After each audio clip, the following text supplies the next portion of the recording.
Hello my dear students, कैसे आप सभी। उम्मीद करता हूँ कि आप सभी एकदम बहुत बढ़िया होंगे। आपका फिर से स्वागत है हमारी एक और नई वीडियो में। और आज हम फिर आखिरी बार आपके लिए हिस्ट्री का जो क्वेश्चन पेपर है क्लास 12 का सेट नंबर 2 करने जा रहे हैं। और ये काफ़ी इंपॉर्टेंट पेपर होने वाला है। आखिरी रिवीजन में आपकी करवाने वाला हूँ क्योंकि कल आपका एग्जाम है। तो आज ये last video previous year question paper की मैं डालने वाला हूँ आपके लिए। और देखने वाले हैं हम कि किस तरीके से एमसीक्यू क्वेश्चंस को आप करेंगे और मैप वाले क्वेश्चंस किस तरीके से आपको करने हैं। तो बच्चों, अगर हम बात करें अपने पहले प्रश्न की, तो देख लेते हैं क्या कह रहा है कि निम्नलिखित में से कौन सा विकल्प सुमेलित है। कौन सा विकल्प कह रहा है सुमेलित है। तमिलनाडु में चोल है, वारंगल में होयसाल है, दक्कन के सुल्तान है या फिर उड़ीसा के गजपति है। तो देखो यहाँ चौथा सही है, थर्ड भी सही है और सेकंड भी सही है। यहाँ पर जो फर्स्ट है वो गलत है।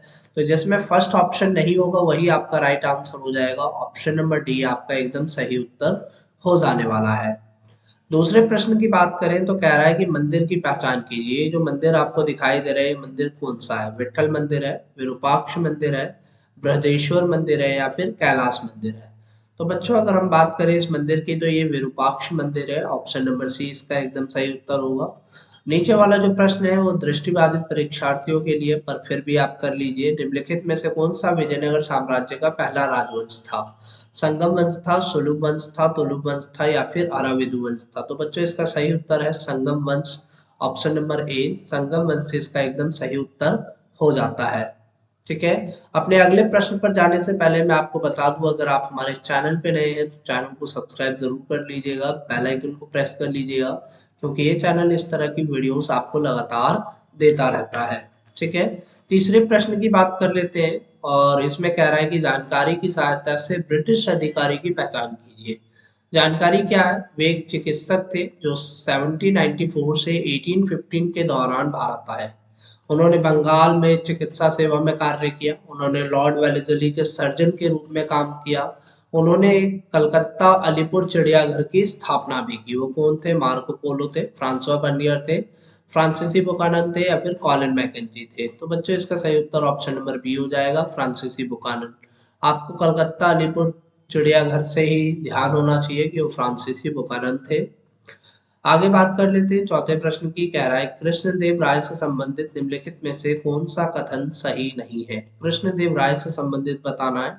वे तुलु वंश के थे। उनके शासन की विशेषता विस्तार और शुद्धिकरण था। उन्होंने कृष्णापुरम नामक एक उपनगर की स्थापना की थी। राजकला पर उनका कार्य अमुक्त माल्यदा के नाम से जाना जाता है।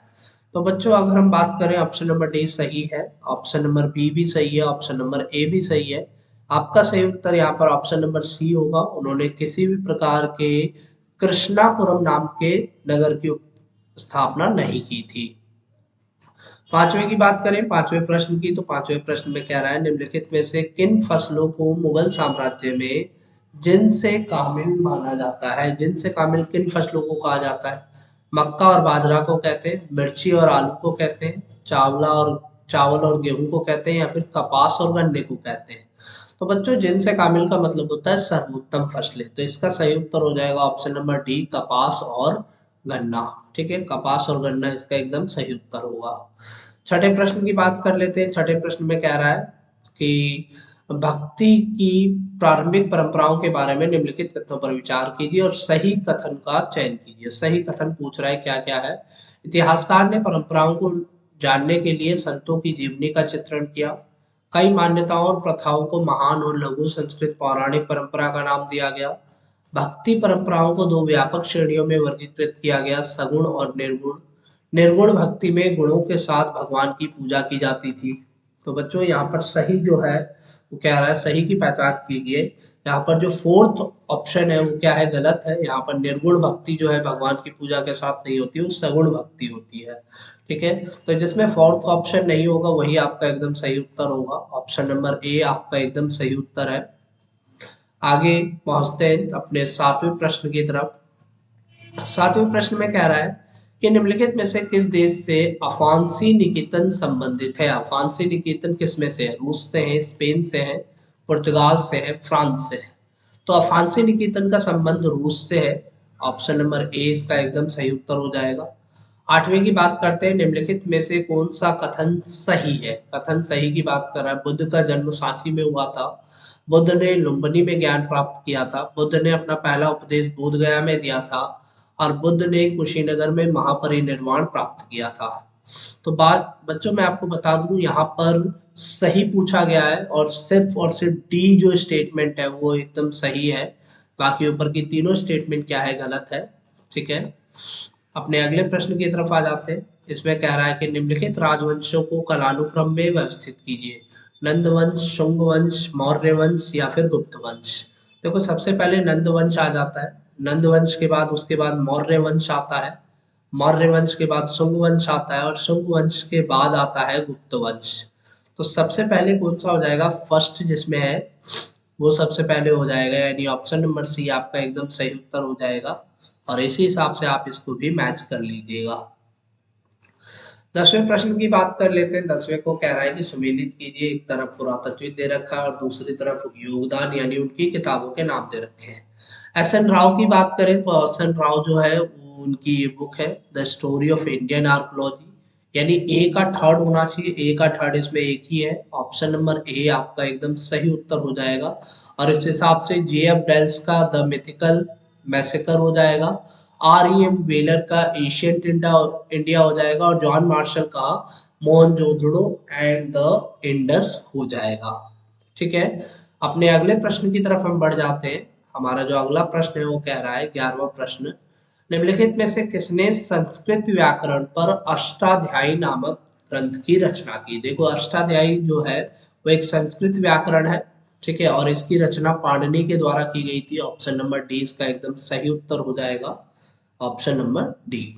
12वें प्रश्न पे आ गए हैं। 12वें प्रश्न में अभिकथन और कारण वाला प्रश्न दे रखा है। अभिकथन में कह रहा है कि सिपा आबादी पुस्तक मुगलों के सैन्य और नागरिक प्रशासन पर महत्वपूर्ण किताब थी। ये बात एकदम सही है। कारण की बात कर रहा है, किताब में मनसबदारों, कवियों आदि जैसे शाही अधिकारियों की लघु जीवनियां भी शामिल थी। ये स्टेटमेंट गलत है। ठीक है, तो यहाँ पर सिर्फ अभिकथन सही है। ऑप्शन नंबर सी के साथ हम चले जाएंगे। अभिकथन सही है, ए सही है, पर आर सही नहीं है। 13वें प्रश्न की बात करते हैं। 13वें प्रश्न में कह रहा है कि 1850 के दशक के दौरान निम्नलिखित में से किस क्षेत्र को अंग्रेजों द्वारा बंगाल आर्मी की पौधशाला कहा जाता था। बंगाल आर्मी की पौधशाला बनारस को, बैरकपुर को, अवध को या फिर आजमगढ़ को। यहाँ पर बंगाल आर्मी की जो पौधशाला थी वो अवध थी, यानी अवध से बहुत सारे जो सैनिक हैं वो बंगाल आर्मी में भर्ती होते थे। 14वें प्रश्न की बात कह रहा है कि संविधान सभा से संबंधित निम्नलिखित तथ्यों पर विचार कीजिए और दिए गए विकल्पों में से सही का चयन कीजिए। सही का चयन करने के लिए कह रहा है, तो इसमें सही क्या है, मोतीलाल नेहरू ने राष्ट्रीय ध्वज का प्रस्ताव पेश किया, जीबी पंत कानूनी सलाहकार थे, सरदार पटेल संवैधानिक सलाहकार थे, के एम मुंशी को फ्रंटियर गांधी कहा जाता है। तो यहाँ पर सिर्फ और सिर्फ सी स्टेटमेंट जो है वो एकदम सही है, बाकी सारी स्टेटमेंट यहाँ पर गलत दे रखी है। सरदार पटेल संवैधानिक सलाहकार थे। ठीक है, तो ये हमारा 14वां प्रश्न हो गया है। अपने 15वें प्रश्न की तरफ हम बढ़ जाते हैं। 15वें प्रश्न में कह रहा है कि निम्नलिखित में से किस शासक ने सुदर्शन झील का पुनर्निर्माण किया था। चस्तरा ने, समुद्रगुप्त ने, रुद्रदमन ने या फिर विक्रमादित्य ने। जब भी सुदर्शन झील का नाम आएगा तो रुद्रदमन का नाम आप याद रखिए। ऑप्शन नंबर बी इसका एकदम सही उत्तर हो जाने वाला है। 16वें प्रश्न की बात करें तो दूसरी शताब्दी ईसा पूर्व से दूसरी शताब्दी ईस्वी के दौरान निम्नलिखित में से किस क्षेत्र में सातवाहन शासन करते थे। जब भी सातवाहन का शासन आएगा तो दक्कन और आंध्र प्रदेश वाला हिस्सा जो है वो आ जाएगा आपका। यहाँ पर उत्तर और दक्कन है तो उत्तर आ गया तो गलत है। यहाँ पर पूर्वी भारत नहीं आना चाहिए, ये भी गलत है। पूर्वी भारत यहाँ नहीं आना चाहिए, ये गलत है। ऑप्शन नंबर बी आपका एकदम सही हो जाएगा। पश्चिमी के कुछ इलाकों पर और दक्कन भारत पर आंध्र का शासन था। 17वें प्रश्न की बात करें तो कह रहा है कि निम्नलिखित में से किस शासक ने सांची स्तूप के संरक्षण पर कार्य किया। रुखसार बेगम ने, रोशन आरा बेगम ने, जहां आरा बेगम ने या शाहजहां बेगम ने।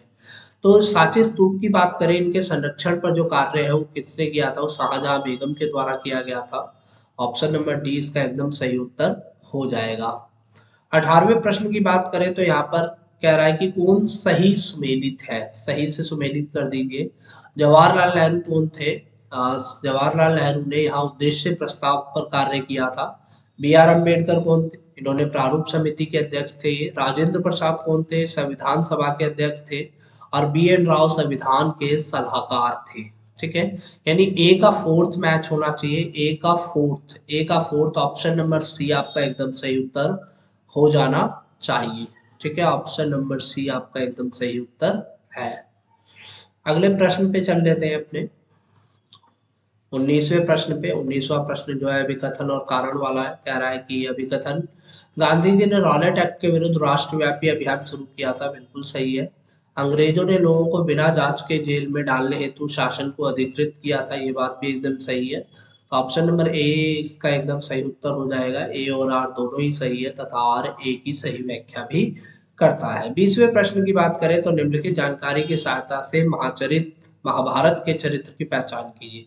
गांधारी के पति थे और हस्तिनापुर के राजा भी बने। कौन? पांडु, युधिष्ठिर, धृतराष्ट्र या फिर दुर्योधन? इसका सही उत्तर धृतराष्ट्र हो जाएगा, ऑप्शन नंबर बी, क्योंकि वो गांधारी के पति भी थे और हस्तिनापुर के राजा भी थे। 21वें प्रश्न की बात करें तो कह रहा है कि निम्नलिखित विकल्पों में से 1857 के विद्रोह की घटनाओं का सही कालानुक्रम ज्ञात कीजिए। अवध में वैलिदली द्वारा किया गया सहायक संधि, ये बात एकदम सही है। ठीक है। नवाब वाजिद अली शाह को अपदस्थ किया गया। ठीक है। अवध में अंग्रेजों द्वारा शुरू किया गया एक मुश्त राजस्व बंदोबस्त, सही है। मेरठ में विद्रोह का आरंभ, सही है। मेरठ में विद्रोह सबसे आखिरी में हुआ था और सहायक संधि सबसे पहले हुई थी। यहाँ फर्स्ट और फोर्थ दिया होगा, फर्स्ट पहले, ऑप्शन नंबर ए आपका सही उत्तर हो जाएगा। First, second, third, fourth. इस तरीके से हमने देखा कि 21वां प्रश्न भी हमारा हो गया। अब हम चलते हैं अपने मैप वाले क्वेश्चन पे। मैप वाले क्वेश्चन को खत्म करके ये वीडियो भी समाप्त हो जाएगी। और अगर आप हमारे चैनल पे नए हैं तो चैनल को सब्सक्राइब जरूर कर लीजिए इस तरह की वीडियोस पाने के लिए। यहाँ पर कह रहा है कि राजनीतिक रेखा मानचित्र पर उपयुक्त चिन्हों द्वारा निम्नलिखित को दर्शाइए और उनके नाम लिखिए। सांची एक स्तूप, धोलावीरा एक विकसित हड़प्पा पुरा स्थल, शाहजहानाबाद मुगलों के अधीन क्षेत्र, गोलकुंडा 14वीं से 18वीं सदी का एक साम्राज्य। तो ये चार चीजें दर्शानी है। और उसके बाद 1857 के विद्रोह के दो केंद्र ए और बी को चिन्हित करना है, चिन्हित किया हुआ है। उन्हें पहचान कर उनके पास खींची गई रेखाओं के सही नाम लिखने हैं। ठीक है, तो इनको देख लेते हैं हम मैप पे कि क्या क्या है आपका। सबसे पहले हम जो डॉट्स हमने लगाए हैं उन डॉट्स को हम पहचान लेते हैं। और सबसे पहले हम बात कर लेते हैं इस डॉट की। ये दिल्ली है आपका, जो शाहजहानाबाद है वो यहीं पर था। ये वाला जो डॉट है वो आपका धोलावीरा है और धोलावीरा एक विकसित हड़प्पा पुरा स्थल है। और जब हम इसकी बात करते हैं तो ये आपका क्या है, ये आपका सांची है। ठीक है, सांची का एक स्तूप पूछा गया था क्वेश्चन में, आपसे सांची पूछा गया था, सांची स्तूप। ठीक है, तो ये आपका ये वाला जो गोला है ये सांची है। इस गोले की बात करें तो ये गोलकुंडा है। ये डॉट जो है ये आपका क्या है, गोलकुंडा है। और यहाँ पर दो चिन्ह दे रखे हैं, एक दे रखा है ए की बात करें तो ये झांसी है। ठीक है, आपने झांसी की रानी सुना होगा। और ये वाला जो बी है ये आपका बैरकपुर है। ठीक है, कलकत्ता से ऊपर थोड़ा सा बैरकपुर। ठीक है, तो ये सारा चीज था आपका मैप का। मैप को भी इस तरीके से भरा जाएगा और 5 मार्क्स जो है आपके इजीली मैप में मिल जाएंगे। तो आई होप बच्चों आपको वीडियो काफी ज्यादा पसंद आई होगी। चैनल पे नए हैं तो चैनल को सब्सक्राइब जरूर कर दीजिएगा, बेल आइकन को प्रेस कर दीजिएगा, क्योंकि ये चैनल आपको इस तरह की लगातार वीडियोस देता रहेगा। फिर मिलते हैं नई वीडियो में नई अपडेट के साथ, तब तक के लिए जय हिंद।